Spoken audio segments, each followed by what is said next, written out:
Guarda che c'è. Acqua dei Corsari, Palermo, un anfiteatro immenso, bellissimo, abbandonato a se stesso.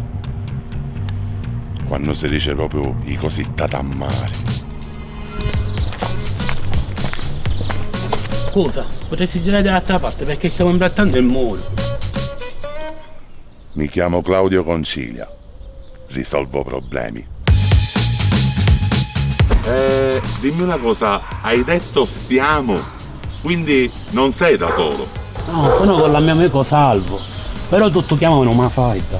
Una faida? E tu cos'è? Un muittatella che cammina quello. Comunque, poi mi da Salvo, ma c'è padrone. Cammina con me, muittata.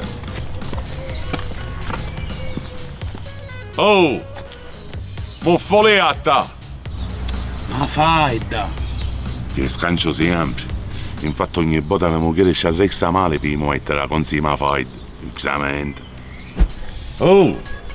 Ma che stai facendo? Ma tu chi sei? Che vuoi? Chi sono? Che voglio? Ma ti sembra giusto quello che stai facendo? Ma perché stai imbrattando tutta cosa? Ma quale imbrattare? La mia è una forma d'arte, di protesta. Una forma d'arte, di protesta. A dopo, un grande pittore. E qua, un Matisse. No, Mafaida! Lo capivo, te, era per dire, era un Ma esempio. poi non l'ho capito, tu che stai facendo? Non dovevi fare il palo. Spite, povero capo il pedizzo. Tanto picciotto vuoi dire è buono come un pane.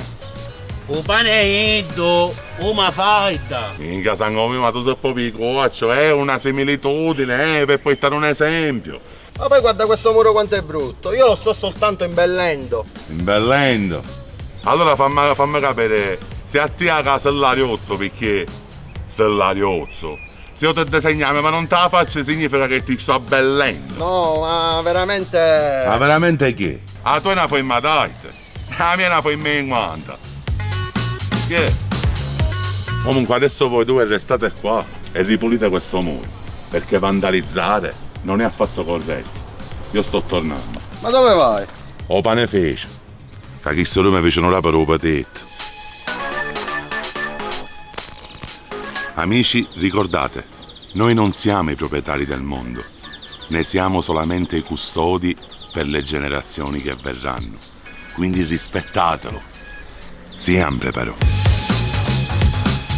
Carriere sbagliato. La muffoleatta m'ha accattato.